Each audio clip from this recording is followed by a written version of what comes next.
Bismillahirrahmanirrahim.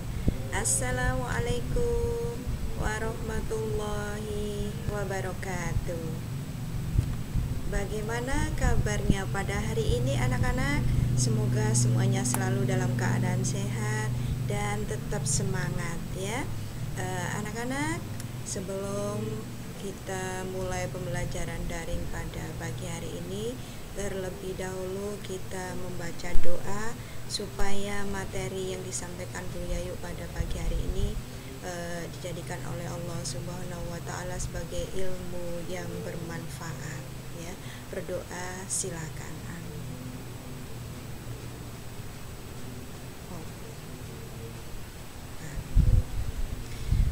Anak-anak, untuk kali ini Bu Yayu akan sampaikan bab 2 subpokok bahasan B bagian 1, yaitu globalisasi ya. Kali ini kita bahas tentang pengertian dan bentuk globalisasi. Apa sih globalisasi itu? Kalian harus tahu ya. Globalisasi, globe ya, globalisasi ini berasal dari istilah globe ya, artinya bumi. Bumi bentuknya seperti ini yang ada di bawah ini ya. Dan e-session yang berarti proses. Jadi globalisasi menjadikan seluruh negara di dunia saling terkait mewujudkan tatanan kehidupan baru dengan meleburkan batas geografis, ekonomi, sosial, dan budaya. Jadi globalisasi adalah suatu proses perubahan secara berurutan yang terjadi pada masyarakat dunia.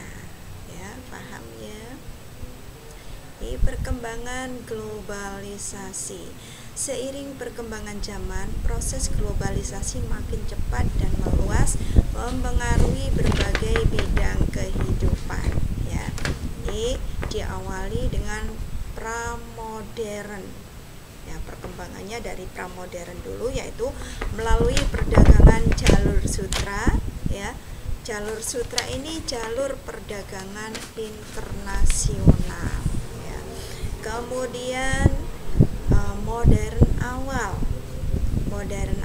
ini melalui jalur penjelajahan samudra akibat revolusi industri ya. Ini dulu kita pelajari pada kelas 1 bab 4 kalau tidak salah ya. Kemudian perkembangannya yang terakhir adalah modern, yaitu melalui jalur perkembangan teknologi dan kerjasama antar negara ya. Anak-anak kalau kurang paham bisa baca buku paketnya bab 2B ya, yaitu perkembangan globalisasi. Kita lanjutkan ya. Ini bentuk globalisasi dalam berbagai bidang kehidupan ya. Bidang ekonomi, bidang komunikasi, bidang ilmu pengetahuan dan teknologi, bidang budaya, bidang politik, bidang transportasi. Ini kita bahas satu persatu ya. Yang pertama adalah bentuk globalisasi dalam berbagai bidang ekonomi ya. Bidang ekonomi ini, globalisasi di bidang ekonomi ditandai dengan adanya perdagangan bebas ya, kemudian meningkatkan atau peningkatan investasi asing, kerjasama di bidang ekonomi antara negara yang meningkat ya, kemudian berdirinya perusahaan multinasional di berbagai wilayah, terbentuknya masyarakat ekonomi ASEAN atau MEA dan European Free Trade Association atau AFTA ya. Ini gambarnya.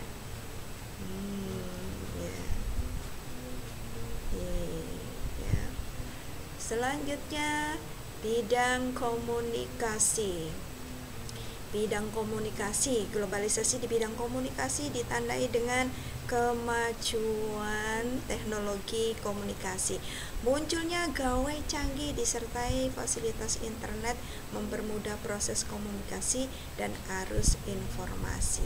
Ya, ini nanti kalian harus bisa memberikan pendapat mengenai kaitan antara kemajuan teknologi komunikasi dan informasi saat ini dengan globalisasi ya. Lanjut, ini bidang ilmu pengetahuan dan teknologi ya. Globalisasi di bidang iptek ditandai dengan adanya penggunaan teknologi canggih ya di berbagai bidang kehidupan. Misalnya di bidang pendidikan, guru dapat menggunakan proyektor dan internet dalam proses pembelajaran. Seperti kali ini beliau menggunakan Bandicam ya. Lanjut di bidang budaya. Globalisasi di bidang budaya ini ditandai dengan peningkatan penggunaan bahasa asing dalam interaksi sosial sehari-hari ya. Kemudian remaja makin tertarik dengan budaya negara lain. Contohnya ada K-pop, ada J-pop dari Korea ya. Yang ketiga adalah mempermudah terjadinya akulturasi, asimilasi dan difusi budaya ya. Ini ada video, nanti dibuka di Bandicam kalian ya. Lanjut di bidang politik, bagaimana bentuk globalisasi di bidang politik? Nah, ini globalisasi di bidang politik ditandai dengan adanya peningkatan hubungan kerjasama antar negara dalam berbagai bidang. Investasi asing meningkat, campur tangan politik luar negeri mampu mempengaruhi dinamika politik dalam negeri ya. Lanjutnya di bidang transportasi. Di globalisasi di bidang transportasi ditandai dengan perkembangan pesat sarana transportasi darat, laut maupun udara. Peningkatan kualitas layanan transportasi dengan menggunakan teknologi canggih ya. Nah, anak-anak, terakhir kalian harus mengerjakan tugas yang dikumpulkan untuk pertemuan yang akan datang. Untuk pertemuan yang akan datang yaitu kita bahas mengenai dampak positif dan dampak negatif globalisasi terhadap perubahan sosial budaya. Anak-anak, sampai di sini dulu pertemuan kali ini. Semoga ilmunya bermanfaat ya. Ini ada 3 tugas yang harus kalian kerjakan. Sampai ketemu di pertemuan yang ke-12 ya. Terima kasih. Wassalamualaikum warahmatullahi wabarakatuh. Hari ini hari bahagiaku, belajar dari rumah. Meskipun terpisah ruang dan waktu, kita tetap jumpa menyapa. Meskipun terpisah ruang dan waktu, kita tetap jumpa menyapa. Hari ini hari bahagiaku, belajar dari rumah. Meskipun terpisah ruang dan waktu, kita tetap jumpa menyapa. Meskipun terpisah ruang